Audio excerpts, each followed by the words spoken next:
அனைவருக்கும் வணக்கம். பாட்டாளி மக்கள் கட்சி திடீர்னு பிஜேபியோட கூட்டணி வச்சுட்டாங்க. அதுவும் 10 தொகுதியில் வந்து கேட்டு வாங்கிட்டாங்க. ஐயா ஓபிஎஸ் அவர்களும் பிரதமர் நரேந்திர மோடி அவர்களும் ஒரே மேடையில் இன்றைக்கி சந்திக்கிறாங்க. இது ஐயா ஓபிஎஸ் அவர்களுக்கு வந்து வரவேற்பு கொடுக்க எப்படியெல்லாம் தயாராகிறது, இதை பற்றி தான் நம்ம பார்க்க போகிறோம். நேற்று வரைக்குமே பார்த்திங்கன்னா எல்லா ஊடகங்கள்லையுமே வந்து 7+1 பாட்டாளி மக்கள் கட்சிக்கு வந்து கொடுக்குறதா எடப்பாடி பழனிசாமி அணியில் வந்து முடிவு பண்ணியிருக்காங்க.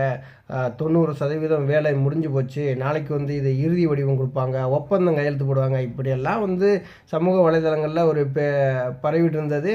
நம்ம வந்து ஊடகங்கள்லேயும் வந்து இதை நம்ம சொல்லியிருந்தாங்க. ஆனால் திடீர்னு பார்த்தா காலையில் வந்து 10 தொகுதி பாட்டாளி மக்கள் கட்சிக்கு கொடுத்து பிஜேபி வந்து கூட்டணியோட இணைஞ்சிக்கிட்டாங்க. ஒரு ஒப்பந்தமும் கையெழுத்தாகி போச்சு. இது எப்படி நடந்தது அப்படிங்கிறது தான் நம்ம பார்க்க போகிறோம். பாட்டாளி மக்கள் கட்சி என்ன நினைக்கிறாங்க அப்படின்னா, நாங்கள் கேட்குற 10 தொகுதி நீங்கள் கொடுங்க, அந்த 10 தொகுதியிலையும் வந்து நாங்கள் எந்தெந்த இடத்துல நிற்கிறோம்னு சொல்லிட்டு நாங்கள் தேர்வு பண்ணிக்கிறோம், ஆனால் 10 தொகுதி கொடுத்தா நாங்கள் வந்து சம்மதிக்கிறோம் அப்படின்னு சொல்லி பேசி முடிச்சிருக்காங்க. நாளைக்கு அந்த 10 தொகுதியில் வந்து ஏதோ ஒரு 1-2 தொகுதிகளில் நாங்கள் வெற்றி பெற்றோம் அப்படின்னா எங்களுக்கு மத்திய அமைச்சர் பதவி வந்து நீங்கள் கொடுக்கணும், எங்களில் ஒருத்தரை யாராவது மத்திய அமைச்சராக்கணும் அப்படிலாம் சொல்லி பேசி முடிவு பண்ணியிருக்காங்க. பிஜேபி என்ன நினைக்கிறாங்க அப்படின்னா, எடப்பாடி பழனிசாமி கையில் ஒருவேளை இரட்டையில் போனாலுமே எடப்பாடி பழனிசாமியை நம்ம தனிமைப்படுத்தணும் அப்படின்னா இந்த கட்சிகள் கேட்குற சீட்டை நம்ம கொடுத்து நம்ம தக்க வச்சுக்கிறணும் அப்படிங்கிறதான் அவங்க வந்து பிஜேபி இருக்காங்க. ஏன்னா பிஜேபியினர் வந்து இன்னும் முழுமையாக வந்து எடப்பாடி பழனிசாமியை அதிகமாக விமர்சனம் பண்ணி பேச கிடையாது. எடப்பாடி பழனிசாமியுமே பிரதமர் நரேந்திர மோடி அவர்களை வந்து அதிகமாக வந்து எந்த இடத்துலையும் வந்து விமர்சனம் பண்ணி பேசலை. ஏன்னா எடப்பாடி பழனிசாமிக்கு பயம் இருக்கும், விமர்சனம் பண்ணி பேச ஆரம்பிச்சிட்டோம்னா நம்ம ஈடி ரைடு நம்ம மேலே இருக்க வழக்குகள்லாம் நம்ம மேலே வந்து விழுந்துடும் அப்படிங்கிற எண்ணத்தில் அவர் இருக்கார். எடப்பாடி பழனிசாமி என்ன பண்ணுறாரு அப்படின்னா, நான் தான் வந்து இப்போ சிறுபான்மையினர் பாதுகாவலன்னு சொல்லிவிட்டு அவரும் ஒவ்வொரு மீட்டிங்காக போட்டு பேசி பார்க்காரு. ஆனால் அது யாரும் ஏற்றுக்கிற மாதிரி தெரியல. நேற்று வரைக்கும் நரேந்திர மோடி அவர்களோட கூட்டணி வச்சுட்டு இன்றைக்கி வந்து சிறுபான்மை பாதுகாவலன்னா நான் அவங்கள வந்து ஏற்றுக்குருவேனா அப்படின்னு சொல்லி எல்லோரும் யோசிப்பாங்க இல்லையா? அந்த மாதிரி கதை தான் எடப்பாடி பழனிசாமி அவர்களுக்கு வந்து ஓடிக்கிட்டு இருக்கு. எடப்பாடி பழனிசாமியோட இனிமேல் கூட்டணி பேச்சுவார்த்தைன்னு சொல்லி போனாங்கன்னா தேமுதிக மட்டும்தான் போகும். அவங்களுக்கும் இப்போ வந்து 3+1 4+1 கேட்குறாங்களாமா. அதுலேயும் வந்து இழுபறி தான் ஓடிட்டுருக்கு. நாளைக்கு அவங்களும் வந்து மனம் மாதிரி வந்து பிஜேபியோட சேர்ந்தாலும் சேருவாங்க.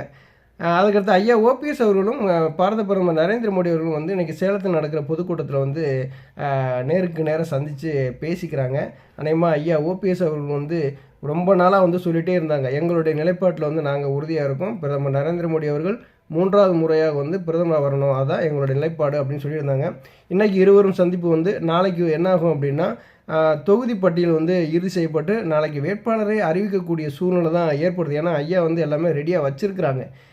தொகுதி வந்து கரெக்டாக முடிவாயிடுச்சு அப்படின்னா அந்தந்த தொகுதிக்கு வேட்பாளர் அறிவித்து வேலையை செய்கிறதுக்கு, களத்தினுடைய வேலை, தேர்தல் வேலையை செய்கிறதுக்கு வந்து ஐயா தயாராகிட்டாங்கன்னு தான் சொல்கிறாங்க. அதுக்கடுத்து ஐயா ஓபிஎஸ் அவருக்கு வந்து இன்றைக்கி சேலம் பொதுக்கூட்டத்துக்கு போகும்போது எந்த மாதிரியான வரவேற்பு கொடுக்குறோன்னு சொல்லிட்டு ஒரு ஆலோசனை கூட்டம் மாவட்ட செயலருக்குள்ளே நடந்திருக்கு. எல்லாருமே வந்து இன்றைக்கி ஐயா ஓபிஎஸ் அவர்களுக்கு பிரம்மாண்டமான அளவில் வந்து ஒரு வரவேற்பை கொடுக்கணும் அப்படின்னு சொல்லி இன்றைக்கி மாவட்ட செயலர் பெரும்பாலோர் வந்து சேலம் நோக்கி படையெடுத்து போயிருக்கிறதா ஒரு தகவலும் வெளியாக இருக்குது. அதுக்கடுத்து பார்த்தீங்கன்னா டிடிவி தினகரன் அவர்களுமே வந்து என்ன சொல்லியிருக்காங்க அப்படின்னா, பிஜேபிக்கு வந்து நாங்கள் நிபந்தனையற்ற ஆதரவை நாங்கள் கொடுத்துக்கிறோம் அப்படின்னு வந்து சொல்லியிருக்காங்க. இன்றைக்கி சேலத்தில் நடக்கக்கூடிய அந்த பிஜேபியினுடைய பொதுக்கூட்டத்தில் வந்து கூட்டணி கட்சி தலைவர்கள் எல்லாருமே வந்து அந்த மேடை ஏறதுக்கான வாய்ப்பு நிறையா இருக்குது. அதில் வந்து பார்த்திங்கன்னா ஐயா ஓபிஎஸ், டிடிவி தினகரன், ஐயா ராமதாஸ், அன்புமணி ராமதாஸ், வந்து ஜிகே வாசன், ஜான் பாண்டியன், ஏசி சண்முகம், பாரிவேந்தர், இவங்க எல்லாருமே வந்து அந்த கூட்டணி கட்சியினுடைய அந்த பிஜேபியினுடைய பொதுக்கூட்டத்தில் கலந்துக்குவாங்க. இந்தியா கூட்டணியாக இன்றைக்கி வந்து தேசிய ஜனநாயக கூட்டணியாங்கிற நிலைமைக்கு இன்றைக்கி தமிழக அரசியல் வந்து உருவாயிருச்சு. எடப்பாடி பழனிசாமி அவர் வந்து என்ன நினைக்கிறாங்க அப்படின்னா, நம்மள்ட்ட சின்னம் இருக்குது அப்படிங்கிற ஒரு முழு மனதோடு அவர் இருக்கார். ஐயா ஓபிஎஸ் அவர் வந்து தேர்தல் ஆணையத்தை ஒரு மனுவே கொடுத்துட்டாங்க. அதிமுக ஓபிஎஸ்ங்கிற பேரில் நாங்கள் செயல்படுறதுக்கு நீங்கள் அனுமதி கொடுக்கணும், எங்களுடைய வேட்பாளர்களை அங்கீகரித்து நாங்கள் சின்னத்தை அங்கீகரித்து ஏஃபார்ம் பிஃபார்மில் நாங்கள் கையெழுத்து போடுவதற்கு எனக்கு வந்து நீங்கள் உரிமை கொடுக்கணும், அதெல்லாம் கேட்டு இது தேர்தல் ஆணையத்தில் ஒரு மனு ஒன்று கொடுத்துருக்காங்க.